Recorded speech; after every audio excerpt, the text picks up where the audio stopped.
Oke, kita semuanya kita mulai ya acara pada pagi hari ini. Saya buka dulu. Bismillahirrahmanirrahim. Assalamualaikum warahmatullahi wabarakatuh. Waalaikumsalam warahmatullahi wabarakatuh. Nah, alhamdulillah Ustazah, marilah pertama-tama tentunya sebelum kita memulai kegiatan pada pagi hari ini, tentunya marilah kita pertama-tama panjatkan puji dan syukur kepada Allah Subhanahu wa taala yang mana pada kesempatan kali ini kita bisa bertemu di ruang kelas ini, di ruang kelas Lima Musak, tentunya atas nikmat sehat yang sudah Allah berikan, dan semoga Ustazah semua di sini dan juga saya dalam keadaan sehat. Nah, Ustazah semuanya, pada kesempatan kali ini saya di sini ingin berbagi ilmu kepada Ustazah semuanya, yaitu terkait dengan budaya positif di sekolah. Nah, budaya positif di sekolah ini sebenarnya merupakan materi dari guru penggerak yang sudah saya dapatkan ketika kemarin mengikuti pendidikan guru penggerak, dan ini alhamdulillah sudah berjalan kurang lebih setengah dari perjalanan pendidikan kami. Nah, pada kesempatan kali ini tentunya dari guru penggerak berharap dari kami para calon guru penggeraknya untuk bisa mendesiminasikan materi yang sudah disampaikan dari bagian guru penggerak. Salah satunya adalah budaya positif di sekolah. Nah, untuk itu Ustazah semuanya, sebelum memulai desiminasi pada pagi hari ini, alangkah baiknya supaya kita diberi kemudahan dan juga kelancaran selama kegiatan ini, mari kita bisa berdoa bersama-sama. Berdoa memulai sesi.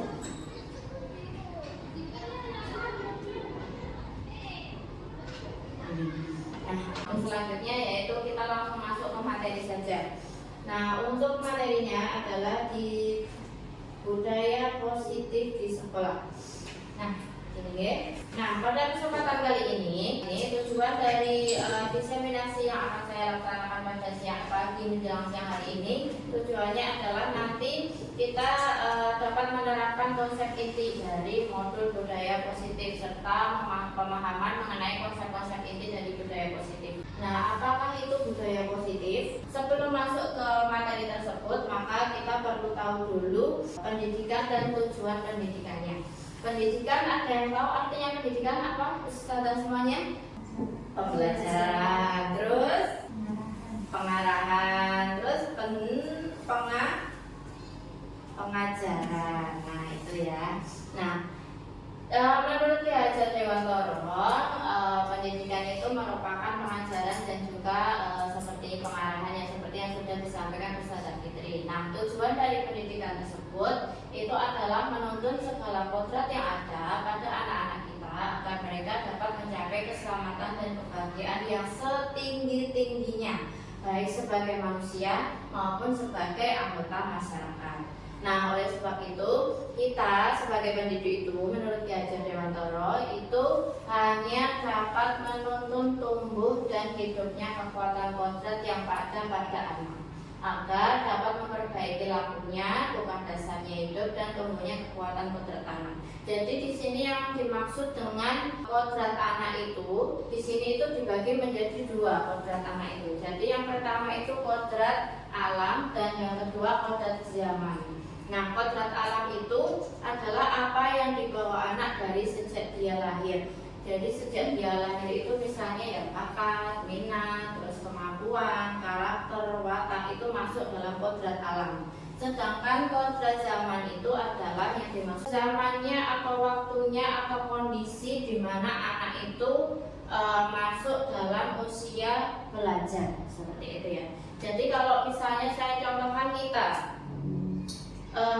atau saya saja ya, saya pada saat belajar, pada saat usia sekolah itu saya masih memasuki era yang sebelum penggunaan HP atau berkembangnya teknologi ya, teknologi informasi. Tapi sekarang berbeda dengan anak-anak yang kita didik sekarang ini.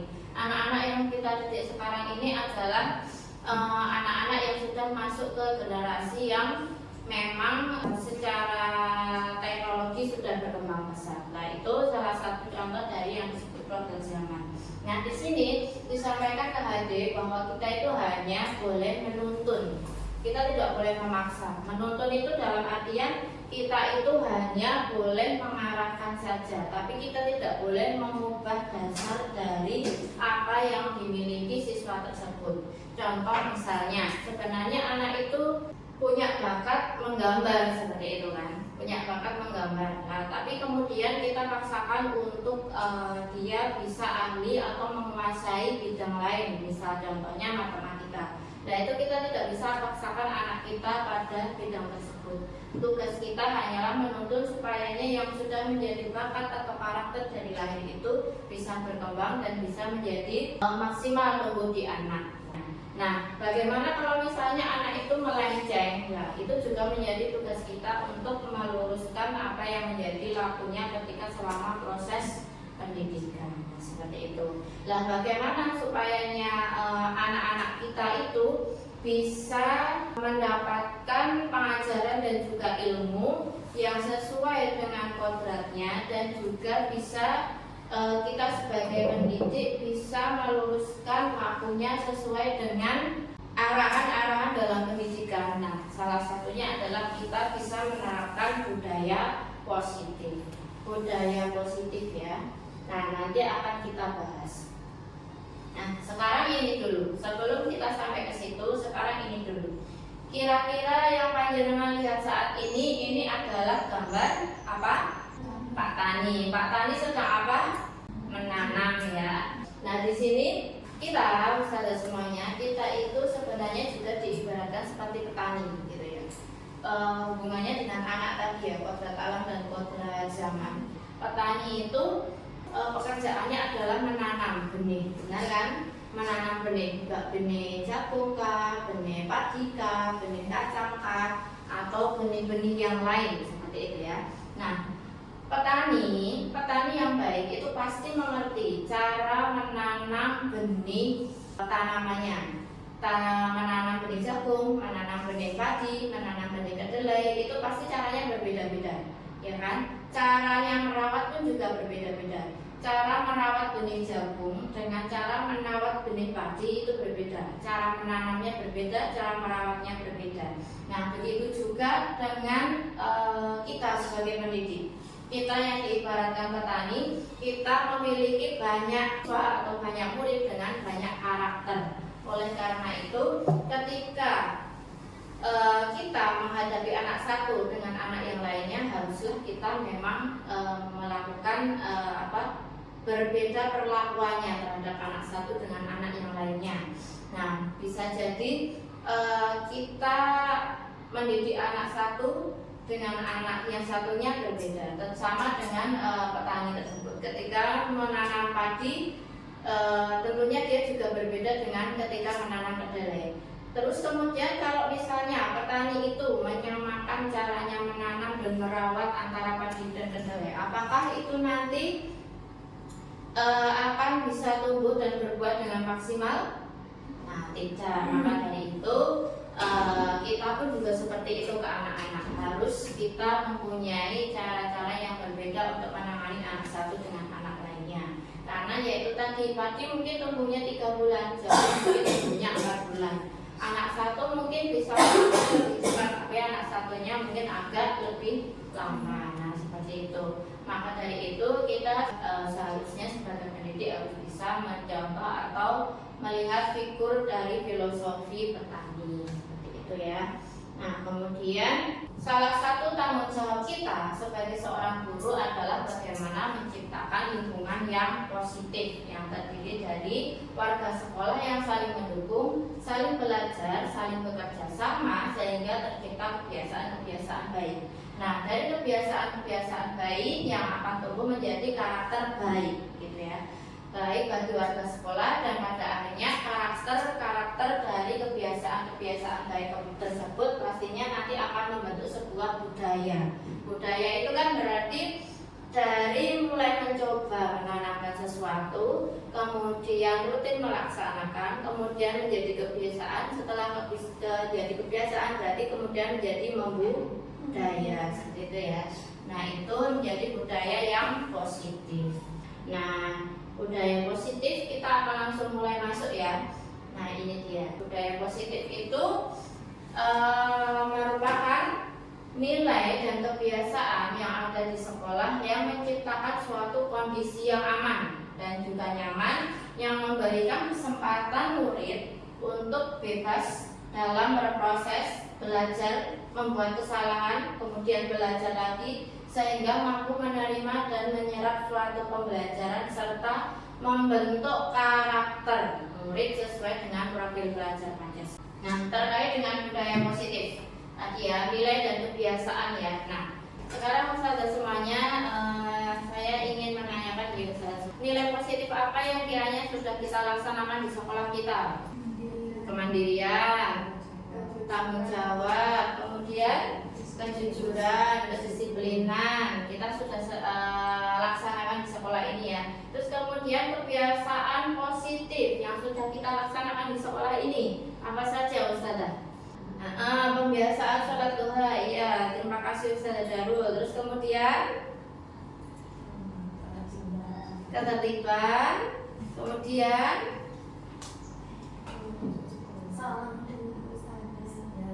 salam dengan ustazah, masuk sekolah tepat waktu. Nah, itu salah satu contoh-contoh dari nilai positif dan kebiasaan positif yang memang sudah kita terapkan di sekolah kita. Nah, di sini di materi pendidikan guru penggerak ini ada inti atau konsep inti dari budaya positif yang terdiri dari beberapa poin. Nah, ini dia. Di sini ada beberapa penjabaran dari budaya positif, yaitu yang pertama itu terkait dengan perubahan paradigma belajar. Kemudian yang kedua yaitu disiplin positif. Kemudian yang ketiga itu kebutuhan dasar manusia. Kemudian yang keempat itu motivasi perilaku manusia. Yang kelima itu restitusi, posisi kontrol guru. Yang keenam keyakinan kelas, dan yang terakhir segitiga restitusi. Nah, pada kesempatan kali ini Ustazah semua, materi ini semua nanti akan kami sampaikan secara umum kepada Ustazah semuanya. Hanya saja nanti karena sebenarnya ini kita selesaikan dalam 2 pekan dalam pendidikan guru penggerak, tapi pada kesempatan kali ini kami kurang lebih menyampaikan 1 jam saja. Maka nanti akan ada beberapa poin yang kami sampaikan secara umum dan ada poin-poin tertentu yang nanti akan kami bahas secara lebih detail. Nah, kita masuk kepada yang poin pertama, yaitu perubahan paradigma. Nah, perubahan paradigma ini ya Ustazah semuanya, dalam membangun budaya positif di sekolah, kita dapat menyediakan yang pertama itu pastinya tentunya lingkungan yang positif, yang aman, nyaman, dan juga yang menyenangkan, sehingga siswa-siswa kita nanti dapat berpikir, bertindak, kemudian menciptakan dengan merdeka mandiri dan bertanggung jawab. Nah, dalam menciptakan lingkungan yang positif, tentunya kita sebagai pendidik atau pengajar ini kita seperti tadi yang disampaikan oleh Ki Hajar Dewantoro, kita sebagai pendidik harus bisa menuntun gitu ya. Nah, dalam proses menuntun tentunya kita membutuhkan suatu kedisiplinan. Nah, kedisiplinan ini tentunya pasti akan berpengaruh sekali baik pada siswa maupun pada kita sendiri. Nah, pada posisi ini kita sebagai pengajar itu tentunya kalau berkaitan dengan kata pendidikan ini berarti kita sebagai yang mengontrol gitu ya. Yang kedua yaitu disiplin positif. Nah, dari kata disiplin ini berasal dari bahasa Latin yaitu disiplina, yang artinya belajar. Makna asal dari kata ini berkonotasi dengan kata disiplin diri dari murid-murid Sokrates dan Plato. Disiplin diri membuat orang menggali potensinya menuju sebuah tujuan apa yang dia hargai. Namun dalam budaya kita, makna disiplin ini sudah berubah menjadi sesuatu yang dilakukan oleh seseorang pada orang lain untuk mendapatkan kepatuhan. Betul ya? Sepertinya secara umum betul ya. Kita itu ketika mendengar kata disiplin pasti langsung mengarah pada harus menaati atau menaati sesuatu yang sudah disampaikan oleh orang tersebut. Nah, seperti itu.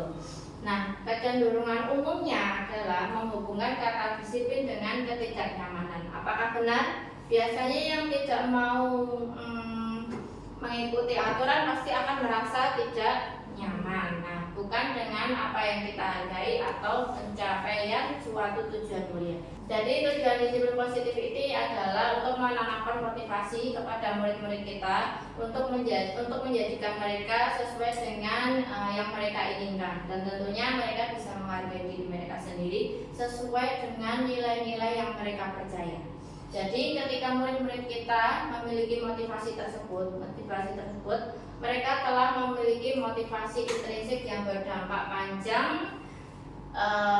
Nah, motivasi tersebut, ketika anak sudah memiliki motivasi intrinsik, maka motivasi tersebut tentunya tidak akan terpengaruh pada adanya suatu hukuman atau hadiah. Jadi ketika di sini berarti yang dimaksud adalah ketika anak itu sudah menyadari bahwa disiplin positif itu penting, maka ketika dia harus menaati suatu aturan, maka dia yang pertama pasti tidak akan merasa tidak nyaman. Yang kedua, dia pasti tidak akan memperdulikan apakah itu ada hukumannya atau tidak ketika dia melaksanakan atau mematuhi atau tidak, dan juga ada hadiah atau ribetnya atau tidak, seperti itu ya. Nah, mereka itu akan tetap berlaku disiplin dan akan tetap melaksanakannya berlandaskan pada nilai-nilai kebajikan, karena tujuan dari mereka ketika sudah menyadari dan menjadikan itu sebagai motivasi intrinsik, maka yang jadi tujuan mereka tentunya sudah berbeda dari ketika hanya sekedar melaksanakan atau mematuhi itu secara terpaksa gitu ya. Nah, terus kemudian yang materi selanjutnya yaitu terkait dengan kebutuhan dasar manusia.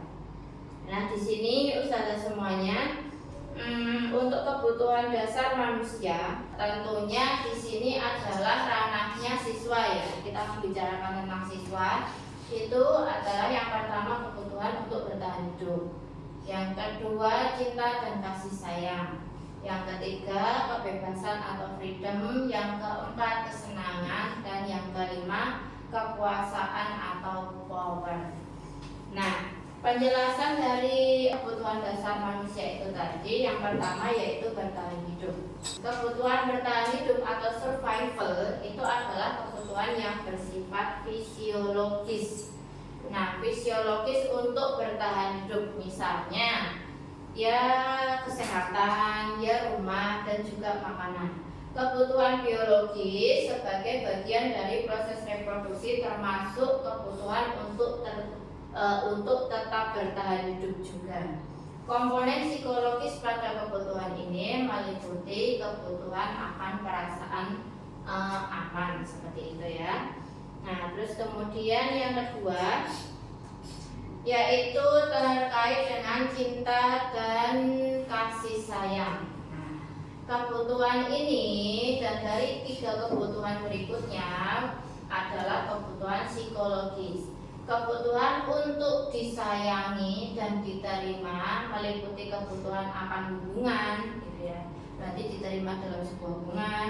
Kemudian koneksi sosial, berarti dia bisa bersosialisasi secara sosial. Terus kemudian kebutuhan untuk memberi dan menerima kasih sayang, berarti permisalan antara anak satu dengan anak yang lain, saling memberi, saling mengasihi gitu ya dalam lingkungan sekolah. Kemudian kebutuhan untuk merasa menjadi bagian dari satu kelompok. Jadi sering sekali kita melihat anak-anak kita mungkin yang kelas bawah atau mungkin yang kelas atas ya, itu kalau sudah timbul gap-gapan gitu kan, pasti akan ada satu atau dua yang sendirian, sedang yang lainnya adalah yang berkelompok.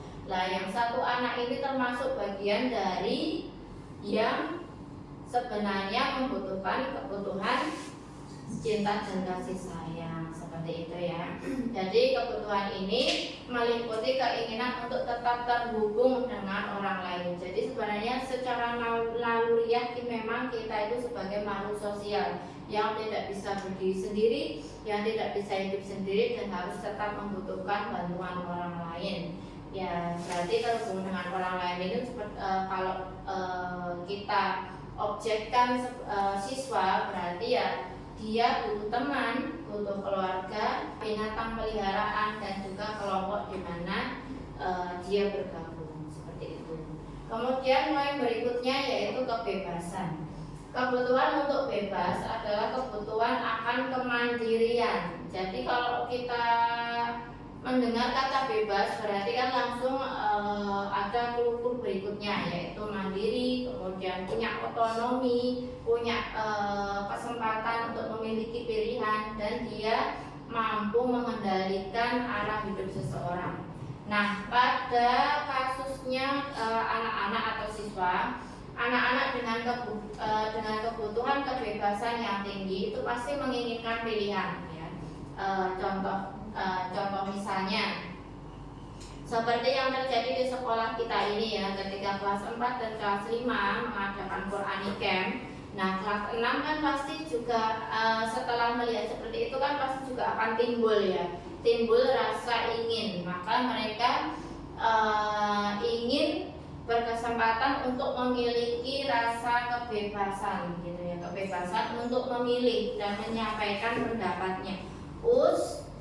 Saya juga pengen ikut Quranic Camp, saya juga mau untuk bisa sama adik kelas 4 dan adik kelas 5. Nah, itu bagian contoh dari mereka sudah timbul untuk memiliki rasa kebebasan. Nah, mereka itu memang perlu banyak bergerak, suka mencoba-coba, tidak terlalu terpengaruh orang lain dan senang mencoba hal baru dan menarik. Nah, karena itu tadi melihat kelas 4 dan kelas 5 Quranic Camp, sedang mereka mungkin belum pernah, terus kemudian dalam pikirannya kan langsung timbul, kayak apa ya Quranic Camp di sana? Ketoknya seru, kayaknya seru. Terus kemudian lanjut imajinasinya. Di sana berarti bisa ini, merasakan ini, melihat ini, dan bisa hal-hal menarik yang mungkin mereka inginkan, gitu ya, seperti itu.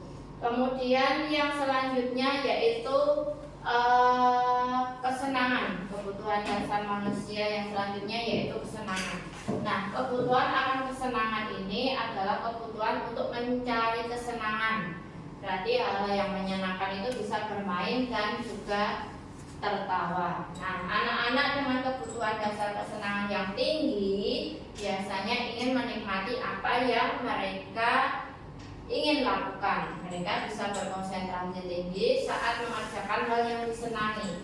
Nah, contohnya yang di sini ketika waktu di kelas mungkin ya, ketika pelajaran matematika dengan pelajaran PJOK, tentunya ini sudah bisa terlihat sekali ya Ustazah ya, mana yang menyenangkan pada siswa dan mana yang kurang menyenangkan, betul ya? Nah, kira-kira kalau di kelasnya panjenengan semua, anak-anak lebih memilih yang mana ketika kita berikan pilihan untuk mengikuti dua mata pelajaran tersebut? Kira-kira mana yang akan dipilih oleh anak kita? PJOK. Ya, kenapa anak-anak lebih memilih PJOK dari matematika? Karena tidak berpikir, dua bergerak, ketiga di luar. Nah, karena memang kodratnya anak kita, seumuran anak-anak kita itu memang mereka itu kodratnya tidak berpikir yang berat, banyak bermain, banyak berada di luar, kemudian melakukan aktivitas-aktivitas yang baru. Nah, itu memang naluri anak-anak kita di umur-umur gitu itu memang seperti itu. Jadi sebenarnya kalau kita pembelajaran matematika, kita hanya terus standby di kelas, itu sebenarnya kalau kita memposisikan sebagai anak yang memang rasanya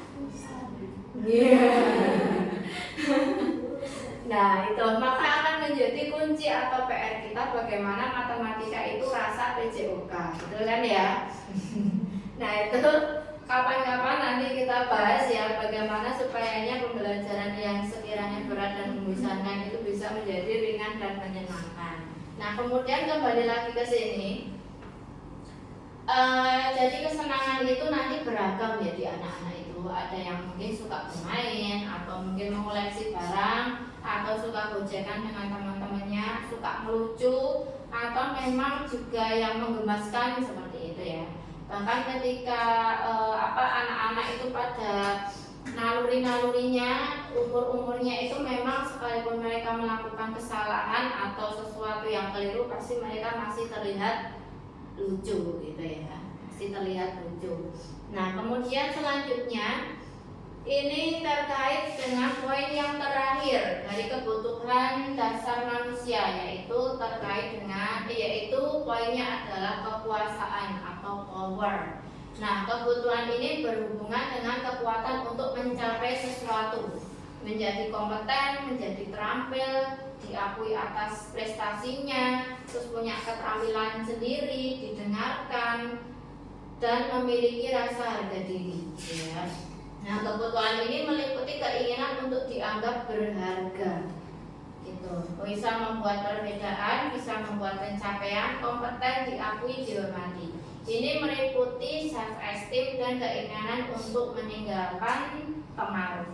Jadi memang untuk anak-anak di usia kita itu memang beberapa pasti sudah punya jiwa-jiwa yang ingin menguasai seperti itu ya, ingin terlihat kemampuannya, keterampilannya, ingin diakui teman-temannya. Salah satu contohnya ya, pasti di kelas panjenengan semua dalam satu kumpulan satu kelas itu pasti ada satu anak yang akan memperlihatkan sisi kepemimpinannya gitu ya. Pasti akan ada satu anak yang ketika kita ngajar contohnya, kita ngajarnya BCD, kemudian ada temannya yang rame, pasti nanti akan ada satu pahlawan di situ yang akan membantu kita, benar kan? Ya pasti akan menyampaikan, loh jangan ramai terus toh, dengarkan ustazahnya baru menjelaskan. Pasti kan ada yang seperti itu. Terus kemudian di kasus-kasus lain, misalnya mungkin di kelas-kelas atas mungkin ya, ketika anak laki-laki mungkin ya, ketika anak-anak laki-laki lagi gojekan terus kebablasan terus berkelahi, lah pasti akan ada satu yang menjadi sisi penengah atau pahlawannya ya, menengahi dari keduanya. Nah itu di anak-anak kita, di usia kita itu sudah timbul hal seperti itu. Nah itu tadi poin-poin dari kebutuhan dasar yang harus dimiliki manusia. Nah kemudian sekarang coba kita lihat ini. Nah ini coba kita lihat contoh kasusnya yang terkait dengan kebutuhan dasar manusia. Nah, di sini saya bacakan ya, atau mungkin dibacakan ustazahnya ya, biar tidak saya terus ya. Ya, monggo Ustazah Safitri. Dari sini ya, Gus ya. Tahun ini Dimas genap berusia 17 tahun. Ia senang sekali ketika ayahnya mulai mengajarkan cara menyetir mobil. Setiap akhir pekan ia berlatih menyetir. Ia terlihat senang sekali berlatih sampai akhirnya dia bisa menyetir mobil dengan baik dan lancar. Ketika ibunya bertanya pada Dimas, apa yang membuat dia ingin bisa menyetir mobil? Ketika jawaban Dimas adalah seperti ini, kebutuhan apa yang ingin dia penuhi? Jawaban Dimas dibaca. Aku merasa bangga dan keren, biar bisa jalan-jalan naik mobil sama teman-temanku. Aku senang bisa pergi ke tempat-tempat yang aku suka. Menyetir mobil itu seru. Nah, dari jawaban dari yang sudah dibacakan oleh Ustazah Safitri, terima kasih Ustazah Safitri. Nah, ini kira-kiranya coba kita lihat dari paparan narasi kemudian jawabannya Dimas. Nah, dari jawabannya Dimas ini, ketika dia menyetir mobil kemudian ditanya ibunya, kenapa, apa yang membuat kamu ingin bisa naik mobil? Bukan naik mobil ya, kalau naik semuanya pasti bisa ya. Yang bisa menyetir mobil. Yang pertama, aku merasa bangga dan keren. Berarti itu masuk kebutuhan dasar yang mana kira-kiranya? Kekuasaan. Oke, kita simpan dulu kekuasaan ya. Tadi ada yang jawab. Kemudian dia bisa jalan-jalan naik mobil sama teman-temanku. Masuk sih? Ada yang kesenangan, ada yang cinta dan kasih sayang. Terus kemudian aku senang bisa pergi ke tempat-tempat yang aku suka. Kesenangan. Yang terakhir, menyetir mobil itu seru. kesenangan. Oke. Sekarang coba kita cek jawabannya.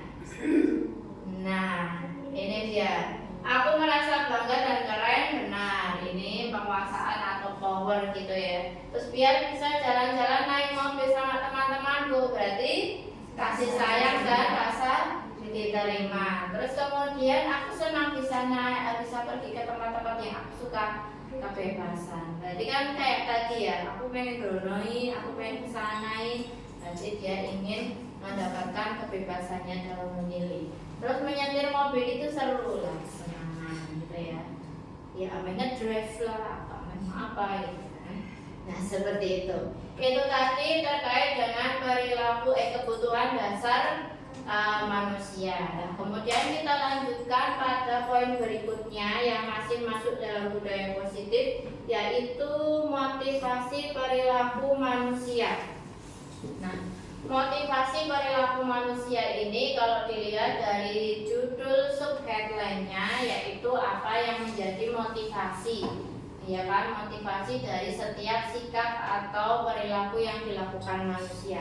Nah, dari sini saya akan menyampaikan secara umum saja karena ini sudah materi ini sudah apa ya istilahnya, yang pertama mudah, yang kedua pasti ustazah semua ketika di bangku kuliah sudah mendapatkannya, ya kan? Atau mungkin saya cek dulu ada yang masih ingat atau tidak. Apa yang menjadi motivasi perilaku manusia? Nah, motivasi itu kemudian kan terbagi menjadi lupa ya kalau lupa ayo kita bahas bersama-sama ya. Jadi ini motivasi perilaku manusia itu berarti ada dua, yaitu eksternal dan internal, atau bahasa lainnya ekstrinsik dan intrinsik. Kalau eksternal berarti itu adalah yang datang dari luar atau dari lingkungan di sekitarnya. Kalau intrinsik berarti dari dalam. Nah, kita sebagai pendidik ini harusnya lebih menimbulkan memancing siswa kita untuk bisa menumbuhkan motivasi internal, jangan eksternal tapi internal.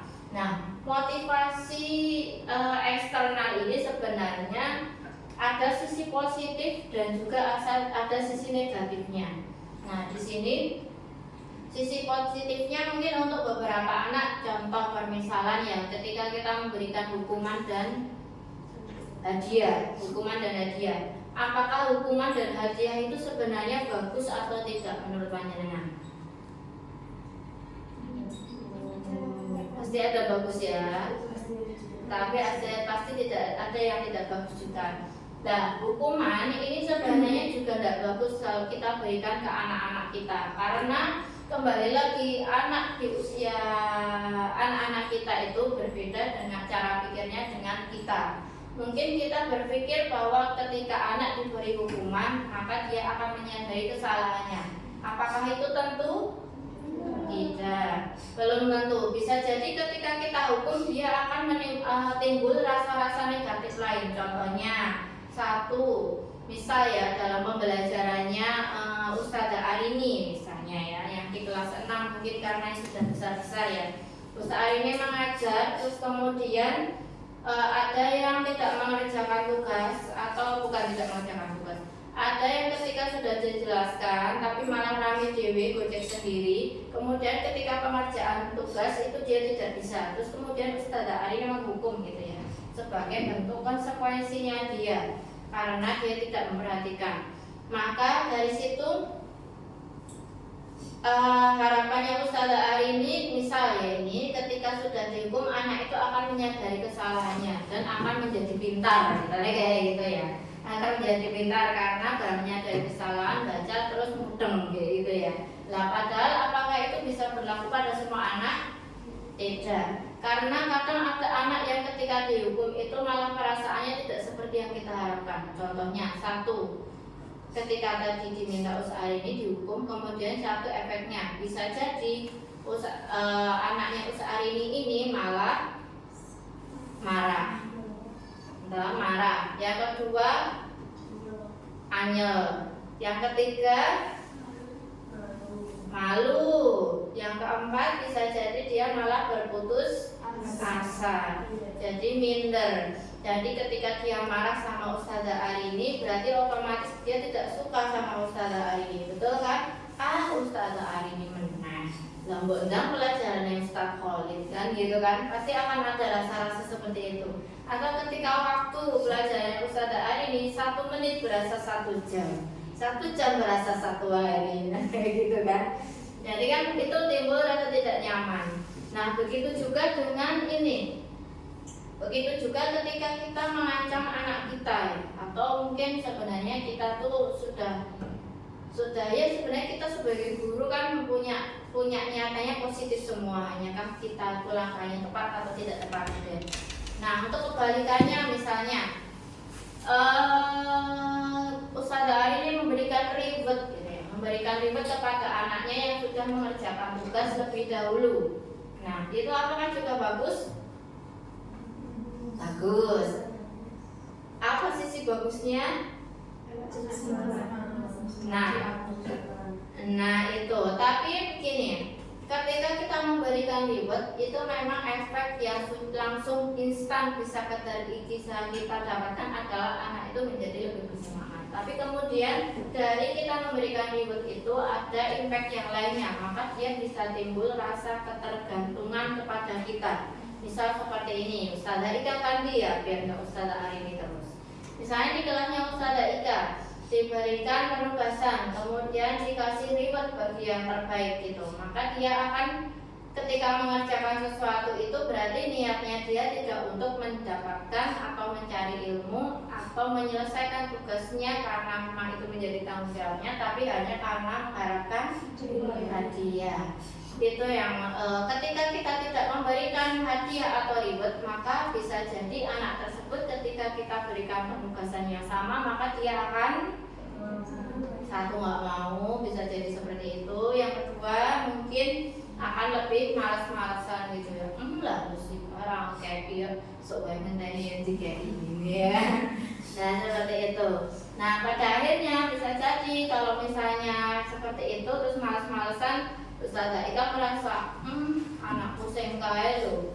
Nah berjalan belum ikut kakek ini lah, coba tak hukumnya baik. Nah itu malah jadi blunder kan, jadi muter-muter. Maka dari itu sekalipun dari sisi hukuman dan dari sisi ribet itu ada sisi positif, tapi mereka juga ada sisi negatifnya.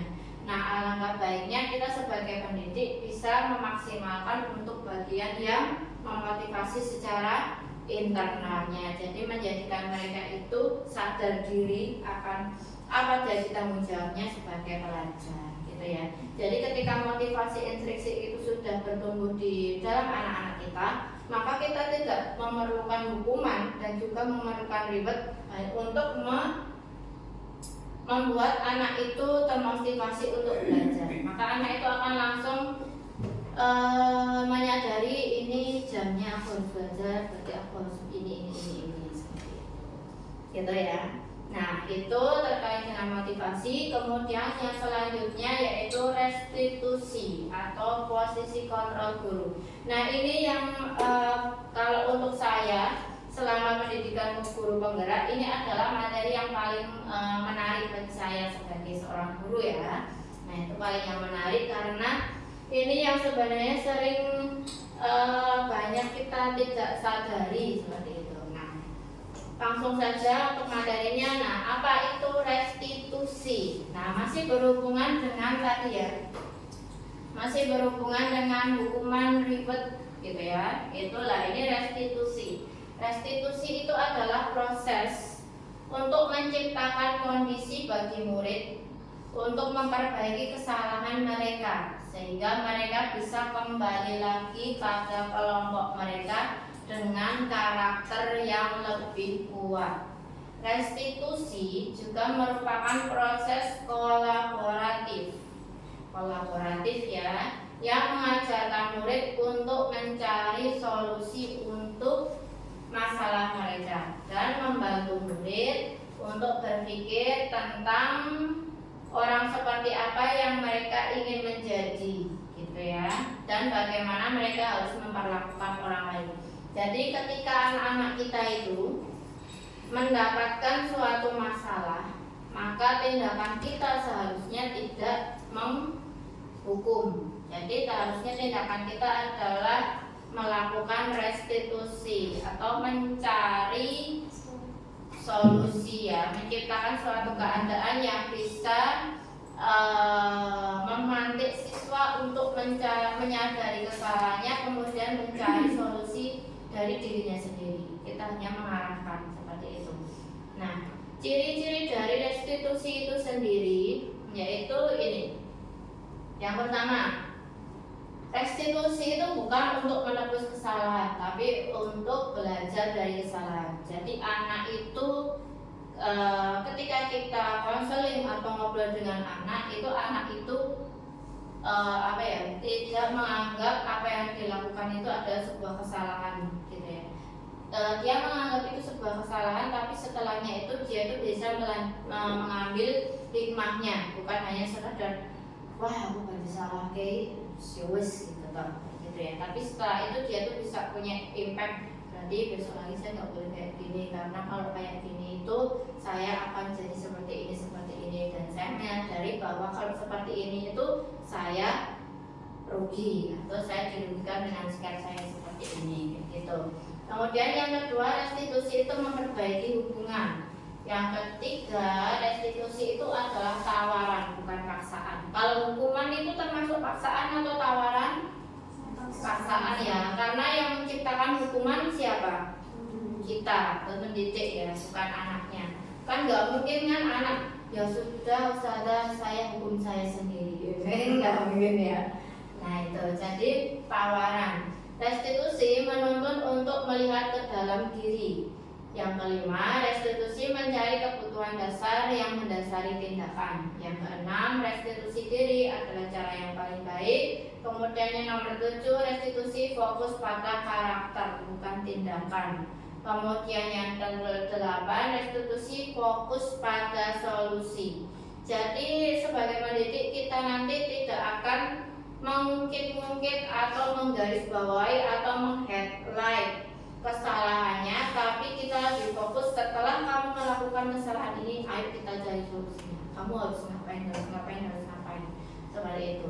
Kemudian restitusi mengembalikan murid yang berbuat salah kepada kelompoknya. Jadi biasanya kalau anak-anak kita tuh berkelahi gitu ya, ada satu yang memulai, kan pasti setelah dia berkelahi, ketahuan gurunya, dipanggil gurunya, dia kembali lagi kelas, pasti anak-anak atau teman-teman yang lainnya akan memandang dia agak berbeda dari sebelumnya gitu kan. Kalau Zulfahri kan gitu kan, kalau Zulfahri mau ngamuin nendang nada misalnya seperti itu kan, pasti akan otomatis memandang dia itu anak yang memang tidak baik seperti itu, yang memang kayak sesuknya jeda kayak selalu dijak ke kanjang kayak gitu kan. Nah jangan sampai seperti itu. Jadi salah satu tugas kita adalah ketika anak membuat kesalahan dibenarkan, kemudian dikembalikan lagi ke kelompoknya, tapi kelompoknya bisa menerima dia seperti sebelum dia melakukan kesalahan. Nah lanjutnya, nah dalam restitusi ini, berhubungan dengan restitusi ini ada 5 macam posisi guru ya. Nah ini yang paling saya tertarik di sini ya, 5 posisi guru. Jadi selama ini pasti ketika kita menghadapi anak yang notabene-nya anak itu mungkin yang membuat kesalahan, misalnya tidak segera sholat duhur misalnya kayak gitu ya, malah dolanan di dalam kelas seperti itu. Nah itu pasti kita ketika 1, 2, 3 kali sudah ditegur, pasti kita apa yang akan kita lakukan biasanya? Pasti kita hukum kan? Pasti kita hukum. Nah di sini posisi kita si guru itu berarti kita sebagai penghukum gitu ya. Padahal posisi guru itu ada banyak, ada 5. Dan penghukum itu bukan posisi yang bagus. Jadi ini sebentar dari yang sini. Nah, jadi di sini posisi guru itu ada 5. Yang pertama penghukum, Yang kedua, pembuat rasa bersalah. Yang ketiga, sebagai teman. Kemudian pemantau, dan yang terakhir manajer, gitu ya, sebagai manajer. Nah, di sini sebentar, ini tak putar kembali. Nah, yang pertama, apakah kita sambil merefleksi diri sendiri ya, apakah yang kita lakukan selama ini itu kita yang mana gitu, atau kita sudah melakukan yang mana? Nah, yang pertama ini yang penghukum. Nah, penghukum ini, seorang penghukum bisa menggunakan hukuman fisik ataupun verbal. Orang yang menjalankan posisi penghukum senantiasa mengatakan bahwa sekolah memerlukan sistem dan alat yang dapat lebih menekan murid-murid lebih dalam lagi. Guru yang menerapkan posisi penghukum biasanya akan berkata seperti ini: patuhi aturan saya atau awas ya. Nah, gitu, misalnya kayak gitu. Terus kamu selalu aja salah. Terus yang terakhir selalu pasti, selalu yang terakhir selesai mesti sobo iki. Gitu kan? Nah, pasti kayak gitu. Itu kita memposisikan guru sebagai penghukum kalau kita masih ada keluar kalimat-kalimat seperti ini ya. Terus kemudian yang kedua, membuat rasa bersalah. Nah, pada posisi ini biasanya guru akan bersuara lebih lembut, ya. Pembuat rasa bersalah akan menggunakan keheningan yang membuat orang lain merasa tidak nyaman, bersalah atau rendah diri. Kata-kata yang keluar biasanya akan muncul seperti ini: ibu sangat kecewa sekali sama kamu, gitu ya. Berapa kali bapak harus memberitahu kamu, gitu ya. Terus gimana coba, nek misalnya orang tua kamu tahu kamu berbuat kayak gini, ayo biye, ayo, gitu kan? Lah ini kalau anak kita gitu kan, pasti kan dia jadi takut ya, jadi berpikir kemana-mana. Pak, aku kan serangan jantung kayak gini, tapi kayak gini kan mesti dia akan panik, pikiran kemana-mana. Nah itu. Kemudian yang selanjutnya teman. Nah, guru pada posisi ini tidak akan menyakiti murid, namun akan tetap berupaya mengontrol murid melalui persuasi. Posisi teman pada guru biasanya bisa negatif, bisa juga positif. Nah, positif di sini berupa hubungan baik yang masih terjalin antara guru dan murid, karena guru memposisikan sebagai teman ya, maka murid itu tidak akan merasa bahwa dia itu di-justice atau dihakimi seperti itu. Nah, kemudian guru itu pasti akan berkata, ayo toh bantulah demi bapak ya, gitu, atau demi ustazah ya, ayo dibantu toh demi ustazah ya, gitu. Terus ayo ingat tidak bantu, ayo ingat enggak bantuan ustazah kemarin, ingat ya, mungkin ya. Terus ya sudah, kali ini nggak apa-apa, nanti ustazah bantu bereskan, gitu. Nah, itu bagian dari kalimat-kalimat yang keluar dari ciri-ciri guru yang memposisikan sebagai teman. Kemudian yang selanjutnya, guru sebagai pemantau. Ya, pemantau itu kan berarti mengawasi. Nah, pada saat mengawasi kita bertanggung jawab atas perilaku orang atau siswa yang kita awasi. Posisi pemantau itu biasanya berdasarkan pada peraturan dan juga konsekuensi. Dengan menggunakan sanksi, kita dapat memisahkan hubungan pribadi dengan murid sebagai seseorang yang menjalankan posisi pemantau. Pertanyaannya biasanya ketika anak melakukan kesalahan ya, nah peraturannya apa? Kan berarti dia menanyakan kembali seperti itu. Apa yang telah kamu lakukan? Berarti kan dia mengamati terus memanggil, terus mengontrolkan, terus mengcek ulang seperti itu. Sanksi atau konsekuensinya apa, seperti itu. Jadi sebenarnya dia itu di bagian pendidik yang memang sudah memberikan aturan main atau tata tertibnya sekolah, kemudian ditanyakan kembali ke anak ketika anak itu melakukan kesalahan. Jadi dia hanya sebatas memantau, tidak menyalahkan, tidak juga ngepuk-puk sebagai teman, tapi dia mulai tawar-menawar seperti itu ya. Nah, kemudian belum terganti, mohon maaf. Ini manajer ya. manajer. Nah, manajer ini adalah posisi di mana guru berbuat sesuatu bersama murid dan mempersilahkan murid untuk mempertanggungjawabkan perilakunya, mendukung murid agar menemukan solusi dari permasalahannya sendiri.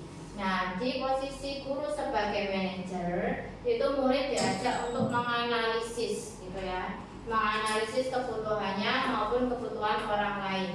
Di sini penekanannya bukan pada kemampuan membuat konsekuensi, tapi bagaimana berkolaborasi dengan murid, bagaimana memperbaiki kesalahannya.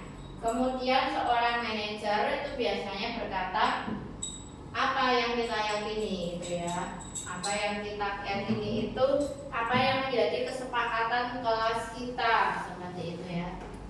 Apakah kamu setuju dengan kesepakatan kelas atau peraturan kelas yang sudah kita buat kemarin? Nah, jika kamu setuju atau meyakininya, kamu bisa bersedia memperbaikinya atau tidak. Kalau bersedia, berarti apa yang akan kamu lakukan untuk memperbaiki? Nah, itu bagian dari kalimat-kalimat yang keluar dari posisi manajer. Nah, ketika seorang pendidik itu di posisi manajer, biasanya dia pasti akan punya kemampuan di posisi teman dan juga di posisi pemantau, gitu ya.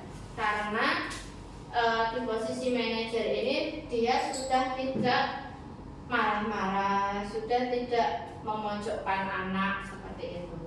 Nah, ini kalau disimpulkan menjadi satu atau dirangkum menjadi satu, ini sikap negatif ya, negatif dari jenis-jenis kontrol guru yang kurang baik, yaitu yang menghukum dan membuat rasa bersalah.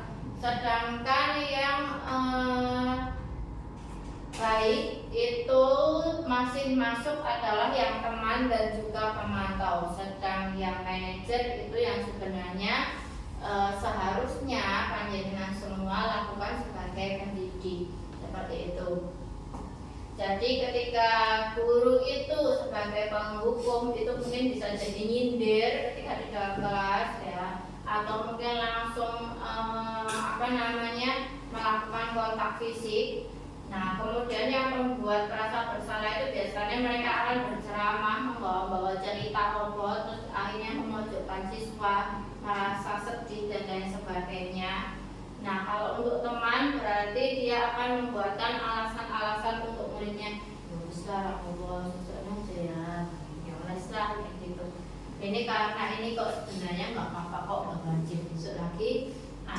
Besok lagi jangan diulang ya, dan seperti itu. Nah, ini kalau seperti ini sebenarnya baik, tapi juga ada sisi kurang baiknya ketika kita menjadi teman, karena tidak itu kembali lagi ke karakter murid ya, karena tidak semua murid itu ketika kita posisikan sebagai teman dia akan mengalami perubahan. Pemantau berarti itu ngitung dan ngukur, sampai wis melanggar piro kae kayak gitu kan. Sekarang aku saiki gitu. Nah, seperti itu. Kemudian manajer itu mengajukan pertanyaan dari apa yang sudah dia lakukan, seperti itu. Hasil dari ketika kita bersikap itu ya ini anak kalau sebagai penghukum bisa jadi dia memberontak, bisa jadi dia nyalahkan orang lain, bisa jadi dia berbohong. Lah takut karena dihukum maka dia akan berbohong. Nah, terus yang membuat rasa bersalah ya jelas wis dibedeni pasti daripada saya ditakut-takuti saya akan berbohong saja gitu.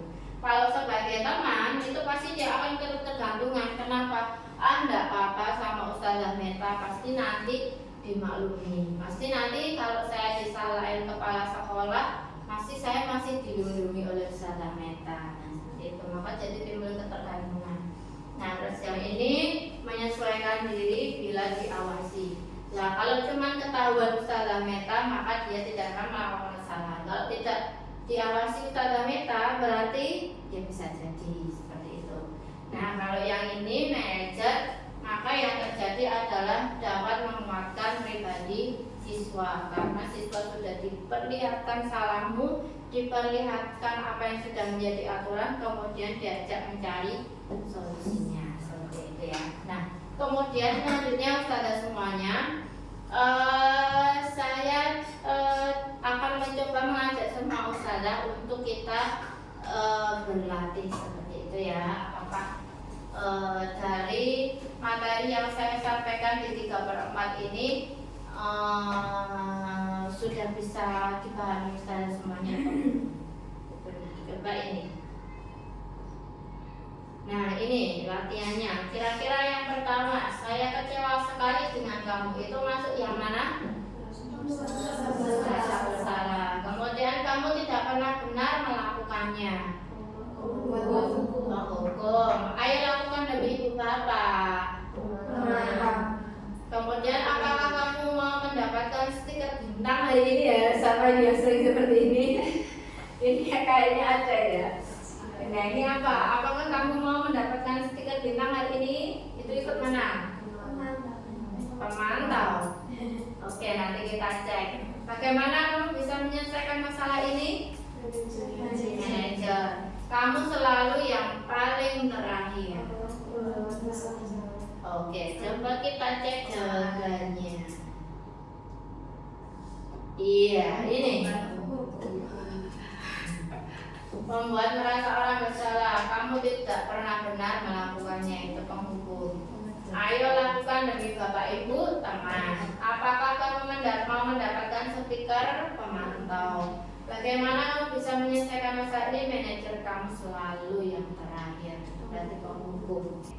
Sekarang kita lanjut materi berikutnya, yaitu keyakinan kelas. Nah, ini juga.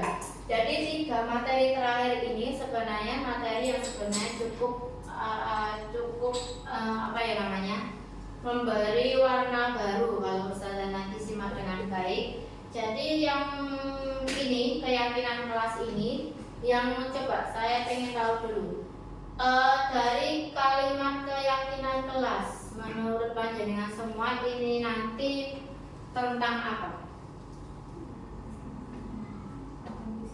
Pengkondisian kelas,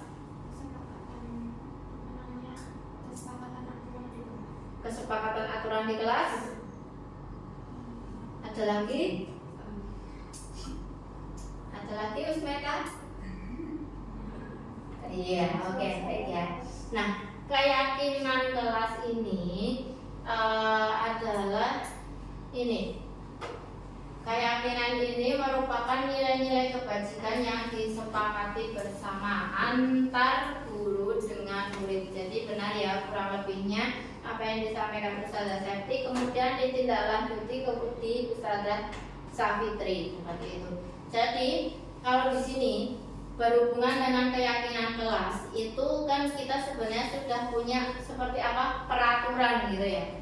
Nah, rupanya yang saya terima di pendidikan guru penggerak ini seharusnya ketika dalam kelas saya, bukan ketika dalam lingkungan sekolah.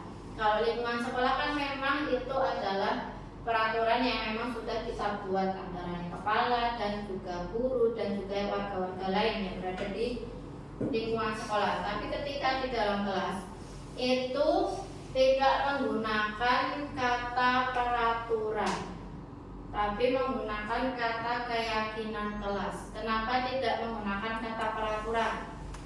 Adakah yang tahu dari Ustazah?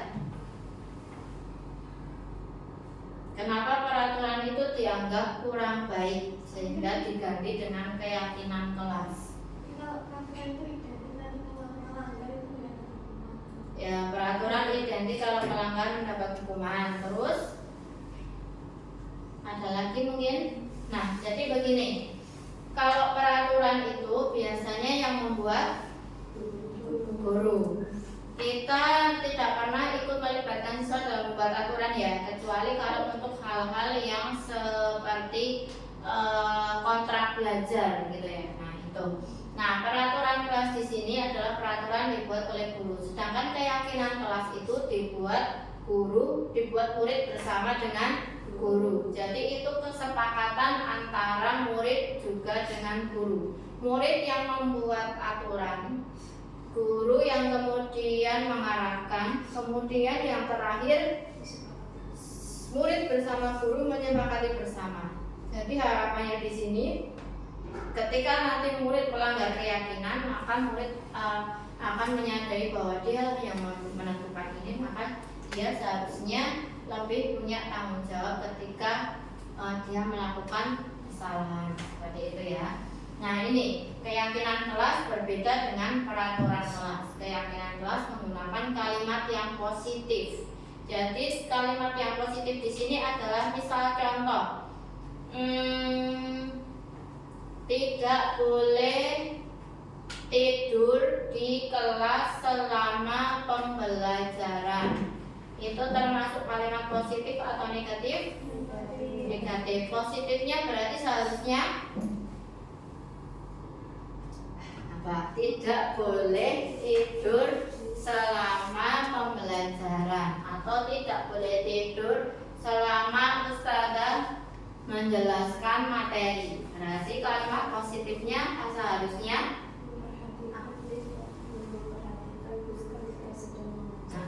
betul Ustazah Meta, memperhatikan guru ketika sedang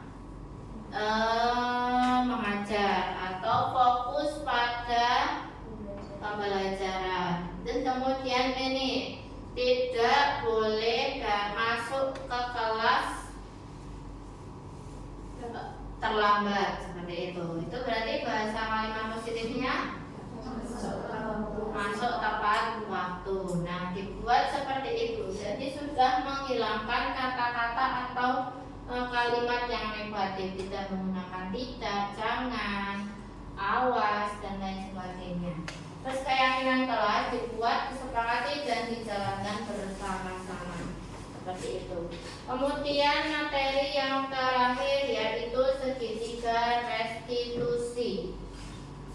Nah, segitiga restitusi ini masih berhubungan dengan tadi ya, restitusi tadi ya, yang apa tadi ada 5 kontrol guru. Nah, ini masih ada hubungannya di sini. Segitiga restitusi adalah bentuk dari cara atau pendekatan yang dilakukan kepada siswa ketika siswa itu melakukan sebuah kesalahan atau mempunyai masalah di sekolah atau di kelas. Maka kita bisa menyelesaikan permasalahan tersebut dengan menggunakan segitiga restitusi. Nah, segitiga restitusi ini ada 3 bagian atau 3 tahapan. Yang pertama, menstabilkan identitas. Jadi menstabilkan identitas. Kemudian yang kedua, menanyakan keyakinan, dan yang terakhir, tahap terakhir yaitu memvalidasi yang ini dulu deh, memfasilitasi tindakan yang salah, yang kedua. Kemudian yang terakhir menanyakan keyakinan. Nah, ini uraiannya. Yang menstabilkan identitas tujuannya yaitu untuk membuat anak yang merasa gagal karena berbuat salah menjadi positif terhadap dirinya. Jadi ketika dia itu sudah merasa bersalah, melakukan sesuatu kesalahan, pasti anak itu punya 2 tipe. 1, tidak merasa bersalah. 2, merasa takut gitu ya. Dia dalam hati kecilnya, oh ini aku salah, iya aku salah, tapi dia lebih banyak takutnya seperti itu. Terus kemudian dia lebih merasa kayak saya sudah merusak HP-nya Ustazah Safitri misalnya. Pas main-main kegeser, terus HP-nya jatuh dari meja. Nah, itu kan berarti sudah melakukan kesalahan seperti itu kan. Dan dia kan pasti akan merasa takut dan tidak tersolusikan ya, tidak. Nah, supaya itu tidak kemudian menjadi terngiang-ngiang di anak, kemudian merasa kalau wah, berarti saya itu memang anak yang kurang baik, berarti saya itu memang anak yang tidak solih atau solihah, sehingganya saya merusakkan HP-nya Ustazah Safitri. Saya sudah gagal menjadi anak yang solih, saya sudah tidak bisa lagi, gitu kan? Bisa jadi loh seperti itu loh. Saya sudah tidak bisa lagi berbuat yang lebih baik dari ini. Nah, bisa jadi seperti itu. Maka kita sebagai seorang pendidik atau sebagai seorang guru harus bisa menstabilkan supaya ketika anak itu menyadari suatu kesalahan yang dilakukannya, tapi kemudian dia tidak kemudian merasa terpuruk seperti itu ya.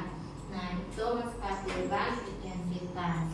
Kemudian yang selanjutnya yaitu validasi. Nah, validasi ini membantu murid mengenali kebutuhan dasar yang ingin dipenuhinya ketika dia melakukan kesalahan itu. Contoh kalimatnya, kamu bisa saja kan melakukan hal yang lebih buruk, tapi kamu tidak melakukannya kan? Kamu pasti punya alasan kenapa melakukannya. Apa yang penting bagi kamu? Terus ini, kamu boleh tetap berusaha menjaga sikap itu, tapi tambahkan sikap yang lain yang baru. Terus, maukah kamu belajar cara lain untuk mendapatkan apa yang kamu butuhkan tanpa harus memukul? Nah, gitu. Apa yang kamu bisa lakukan dengan lebih baik besok lagi? Nah, itu memvalidasi kebutuhan. Kemudian yang terakhir, menanyakan keyakinan. Tujuannya, anak melihat kesalahannya dihubungkan dengan norma atau nilai-nilai yang mendasari manusia berinteraksi dengan orang lain. Contohnya, ketika menanyakan keyakinan, itu berarti apa nilai yang kita percaya di kelas atau di sekolah kita. Kemudian kelas yang ideal itu kayak apa sih? Kemudian kamu pengen jadi anak yang seperti apa? Terus ketika kamu melakukan itu, kamu pengen jadi apa? Seperti itu. Nah, itu terus kemudian selanjutnya sudah.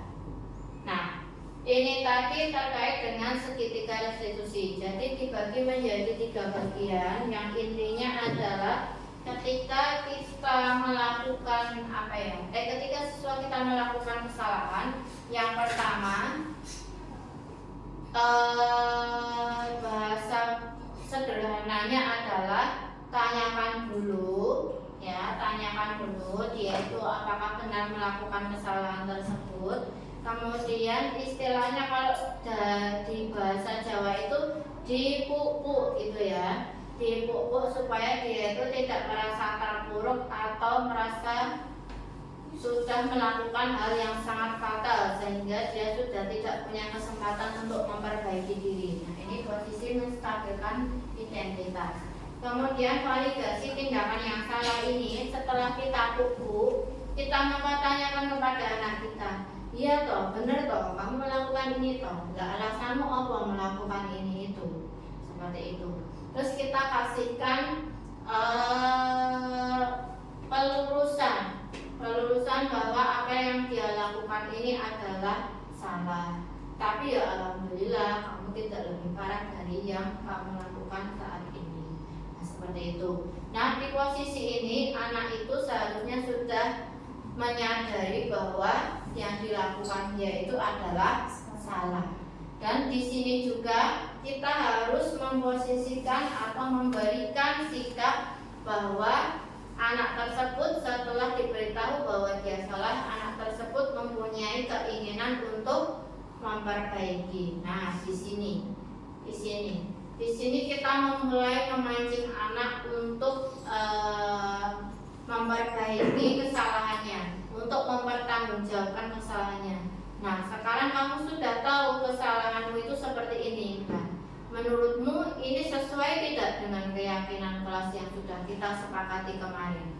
Nah, kalau misalnya tidak, berarti apa yang akan kamu lakukan? Nah, bisa jadi mungkin contoh ketika dia berkelahi, berarti yang akan dia lakukan seharusnya dia harus minta maaf dulu. Terus kemudian yang kedua, apabila dalam perkelahian itu dilalai misalnya Zulfahri ambil aziat misalnya ya, Zulfahri ambil aziat kelahi, bajunya si Zulfahri bajunya aziat itu kancingnya lepas semuanya, berarti Zulfahri harus bertanggung jawab. Berarti itu bagian dari memperbaiki diri. Nah, seperti itu segitiga restitusi yang sebaiknya diterapkan oleh pendidik atau oleh guru-guru untuk bisa menyelesaikan masalah dari anak-anak kita. Seperti itu ya Ustazah semuanya. Nah kemudian mungkin dari ini, dari materi dari 1 sampai 7 terkait dengan konsep inti budaya positif, mungkin ada yang mau ditanyakan dari Ustazah semuanya? Tanya apa kok? Nanti kalau bisa tak jawab, tak jawab.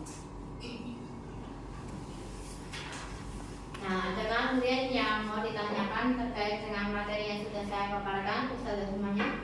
Iya, Ustazah Meta? Anu sih lebih ke yang kalau misalkan di kelas gitu, kalau kayak tadi pemarah sebenarnya tuh nggak marah, cuma tuh kadang tuh misalkan kan ada Zahir gitu, kadang kita nulisnya lama gitu, kadang saya Mas Zahir, kadang-kadang kayak gitu sampai ya Allah gitu. Mas Ari buka bukunya kayak gitu kan termasuk sebagai pemarah gitu ya Ustazah. Nah itu penghukum. Nah itu gimana buat memperhalus kata-katanya gitu ya. Tapi anaknya itu tidak timbal-balikan, itu kan timbal-baliknya kan malah jadi aduh ke kita, tentunya gimana. Nah itu cuma diem aja udah plong gitu aja. Nah seperti itu Ustazah. Jadi begini, menjawab pertanyaan Ustazah Meta ya. Nah jadi begini, Zahir ketika dia tidak segera bergerak ketika waktu pembelajaran, berarti Zahir itu punya masalah atau tidak?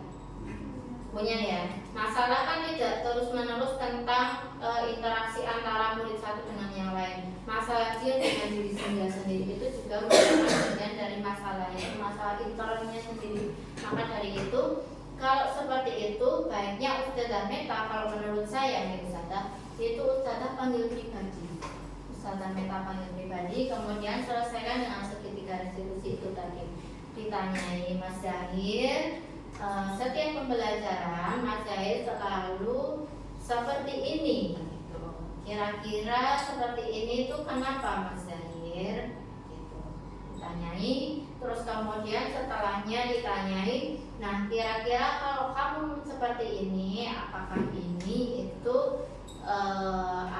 merupakan, kita tidak harus melulu kaku ya, melulu kaku ketika itu masalah intern, berarti kita tidak kemudian sampaikan ke ini ya, apakah ini sesuai dengan keyakinan kelas kita. Nah, kebetulan Ustazah Meta belum bahas itu, kan nggak nyambung gitu kan berarti kalau mau dibawakan ke situ kan berarti Ustazah Meta harus membuat keyakinan kelas terlebih dahulu. Kalau sudah di kelas, ketika Ustazah sudah mulai pembelajaran, berarti anak-anak semuanya harus sudah siap pada peralatannya sendiri-sendiri seperti itu. Nah kalau sudah disupport seperti itu, berarti Ustazah Meta tinggal menanyakan, Mas Zahir, kalau seperti ini, apakah itu sesuai dengan keyakinan kita? Nanti oh tidak Ustazah. Jadi harusnya gimana kalau Ustazah sudah mulai? Harusnya berarti saya gini dipanggil seperti itu. Terus kemudian diminta komitmennya Ustazah Meta. Besok lagi kalau seperti ini kita sepakati seperti apa Mas Zahir? Mas Zahir iwan apa dari sikap yang Mas Zahir lakukan apabila ini diulangi lagi seperti itu kan. Besok kalau saya Ustazah masih seperti ini, saya akan ini. Oke, berarti kita sepakati ya. Besok kalau Mas Zahir masih seperti ini, berarti Mas Zahir akan melakukan konsekuensinya. Bahkan seperti itu. Jadi kita tidak akan mengulang kalimat Mas Zahir cepat. Kita tidak akan mengulang-ulang itu untuk kedua kalinya, ketiga kalinya dan seterusnya. Coba dicoba gitu Ustazah. Jadi Ustazah semuanya mungkin setelah ini atau mungkin ketika Ustazah mungkin sudah buat, ketika yang belum ya, ketika yang belum itu kita perlu memang membuat keyakinan kelas Ustazah. Apa yang menjadi keinginan kita dan apa yang menjadi keinginan siswa kita secara detail itu kita sepakati bersama supaya nanti ketika terjadi hal-hal ketika pembelajaran maupun yang lain yang selama dalam lingkungan sekolah ini, lingkungan kelas terjadi, maka anak akan lebih punya rasa tanggung jawab karena memang itu sudah disepakati bersama seperti itu ya. Nah, gitu. Mungkin ada lagi Ustazah yang lainnya. Ustazah Mita sudah ya? Ya. Ini bertanya tentang motivasi perilaku manusia. Jadi kan ada dua, eksternal dan internal. Ya. Nah, bagaimana pertanyaannya adalah bagaimana memunculkan motivasi internal pada siswa. Misalnya anak yang lupa membawa PR seperti itu, kemudian besok sudah diberitahu, kemudian besok diulangi lagi seperti itu. Bagaimana cara untuk menimbulkan? Nah, seperti ini. Jadi motivasi itu kan ada dua, yaitu motivasi eksternal dan motivasi internal. Tadi untuk motivasi eksternal dan internal kan sudah kita bahas ya.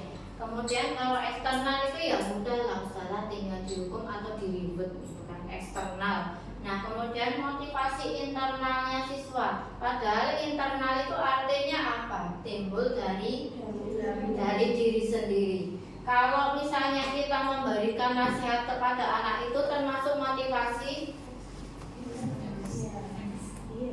apa? Kalau kita memberikan motivasi atau nasihat, bukan lebih motivasi, kita memberikan nasihat kepada siswa berarti masuk ke eksternal. Eksternal dalam bentuk verbal. Nah, motivasi internal ini bisa kita berikan ke anak dengan cara dari eksternal yang kemudian harapannya menjadi internal. Nah, bagaimana dari eksternal menjadi internal? Berarti yang pertama-tama pasti kita harus menciptakan lingkungan yang memang lingkungan yang positif.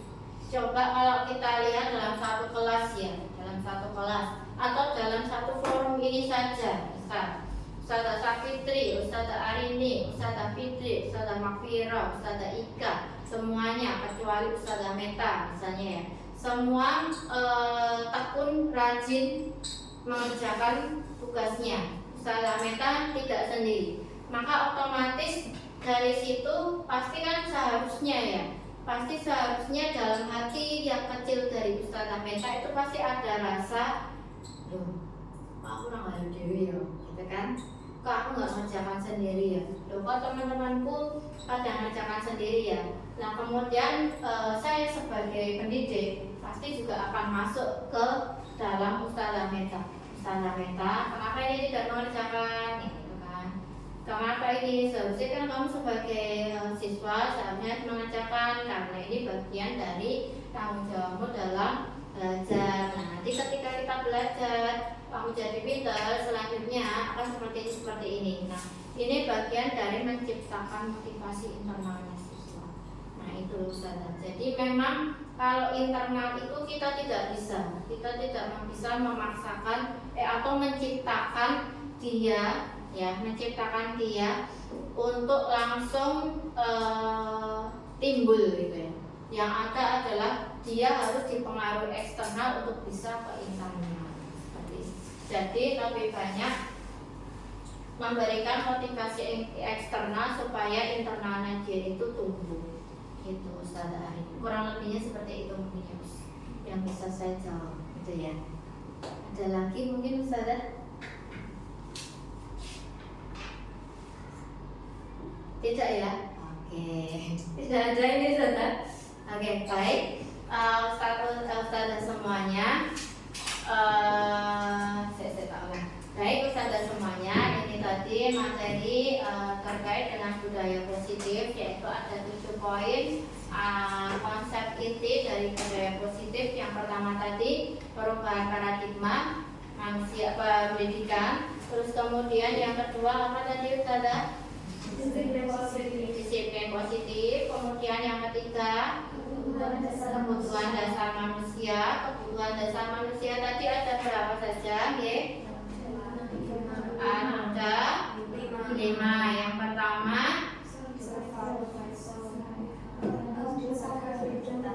bertahan hidup atau survival. Kemudian yang kedua kasih sayang dan cinta dan kasih sayang. Kemudian yang ketiga ya, yang keempat senang. Yang terakhir adalah kekuasaan atau power. Nah, setelah kebutuhan dasar manusia, setelahnya tadi kita membahas Motivasi perilaku manusia yaitu timbul dari motivasi eksternal maupun juga internal. Kemudian selanjutnya setelah membahas motivasi kita restitusi, yaitu pengganti dari hukuman gitu ya. Kemudian selanjutnya setelah restitusi keyakinan kelas. Nah, nanti harapan saya ustazah semuanya setelah mengikuti ini, semoga ustazah semuanya nanti bisa mempraktekkan untuk bisa membuat keyakinan kelas di kelasnya masing-masing. Jadi nanti kita bisa menciptakan satu saja terlebih dahulu budaya positif di sekolah. Kemudian selanjutnya setelah kita membicarakan tentang keyakinan kelas dan yang terakhir segitiga restitusi. Nah, dari segitiga restitusi ini juga saya berharap semoga ustazah bisa mempraktekannya seperti yang sudah saya praktekkan di anak saya di kelas 6 ya kemarin, di kelas 6. Nah, semoga nanti bisa menjadi apa ya, menjadi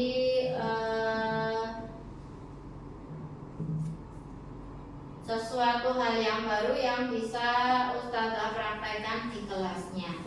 Ini saya berikan contoh yang kemarin saya laksanakan di anak saya di kelas 6. Nah, ini dia.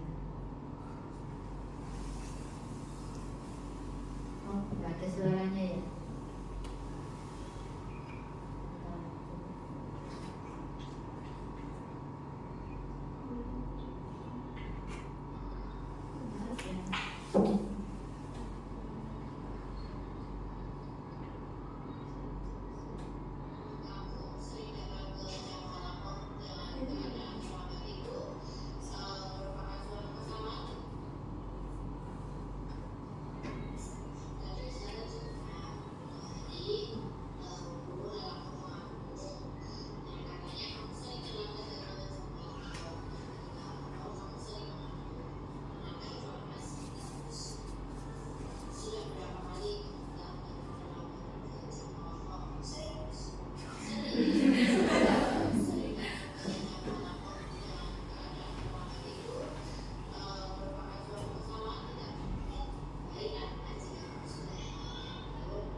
Sampai di sini itu kita bagiannya sampai kita apa ini tadi validasi. Iya, terus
ini masuk di mana?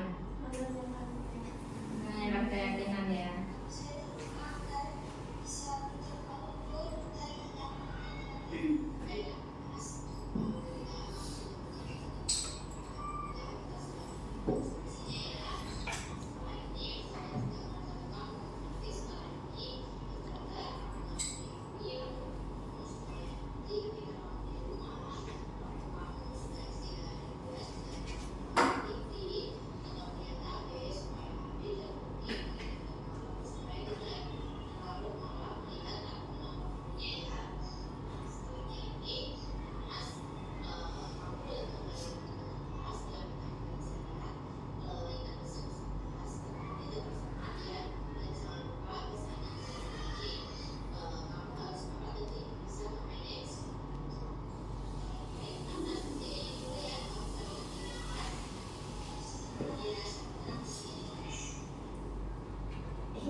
Nah, ini tadi adalah contoh praktek segitiga restitusi seperti itu ya semuanya. Nah, mungkin ini dulu ya Ustazah semuanya yang bisa kami sampaikan materi terkait dari pendidikan guru penggerak yang bisa kami bagikan dulu ke Ustazah semuanya. Semoga ini yang sudah saya sampaikan ini bermanfaat dan juga bisa memberikan referensi bagi Ustazah semuanya untuk bisa meningkatkan kapasitasnya sebagai pendidik. Nah, mungkin kurang lebihnya itu saja yang saya bagikan untuk pada kesempatan kali ini. Apabila tadi selama saya menyampaikan ada salah kalimatnya, ada salah sikapnya, saya mohon maaf. Saya cukupkan ya Ustazah semuanya. Saya tutup. Wassalamualaikum warahmatullahi wabarakatuh. Waalaikumsalam warahmatullahi wabarakatuh.